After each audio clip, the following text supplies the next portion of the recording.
জয়গুরু।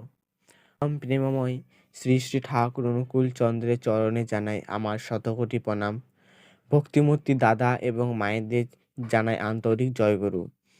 আজকের ইষ্ট প্রসঙ্গে আমরা জানব পূজনীয় অবিন দাদা আমাদেরকে ডিপি ওয়ার্ক সম্বন্ধে কী বার্তা দিয়েছেন। তো চলুন আমরা জেনে নিই পূজনীয় অবিন দাদা আমাদেরকে কী বার্তা দিয়েছেন ডিপি ওয়ার্ক সম্বন্ধে।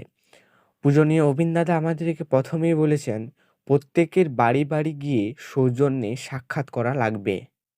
রোজ বিকেলে বা সন্ধ্যায় নিজের বাড়িতে বসে কি দোকানে চা না খেয়ে আমরা পাশের গুরু ভাইয়ের বাড়ি চলে যাব। তাদের ভালো মন্দের খোঁজ খবর নিয়ে তার কথার ফাঁকে ফাঁকে যাজন করব। ঠাকুরের কথা শোনাবো, সেখানেই চাটা খাবো এবং ডিপি ওয়ার্কসে কাজে ত্বরান্বিত হব। কতকগুলি বাড়িতে যাওয়া হলো, কতজন গুরু ভাইয়ের সঙ্গে সাক্ষাৎ হলো এবং আর কারা কারা বাকি রইলো, সব কিছুর তালিকা তৈরি করব।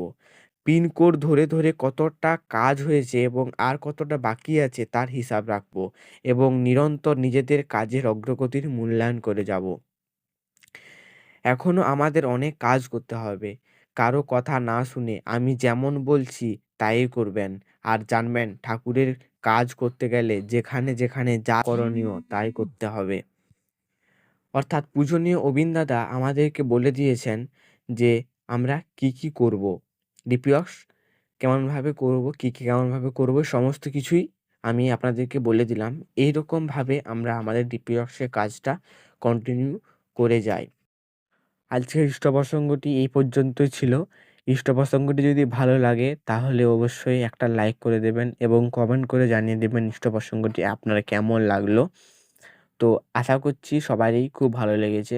তো জয়গুরু সবাইকে, দেখা হচ্ছে নেক্সট ভিডিওতে। নেক্সট ভিডিওতে আমরা কিছু না কিছু একটা ইষ্ট প্রসঙ্গ নিয়ে আবার হাজির হব। ততক্ষণ পর্যন্ত সবাইকে জয়গুরু এবং সবাই ভালো থাকবেন।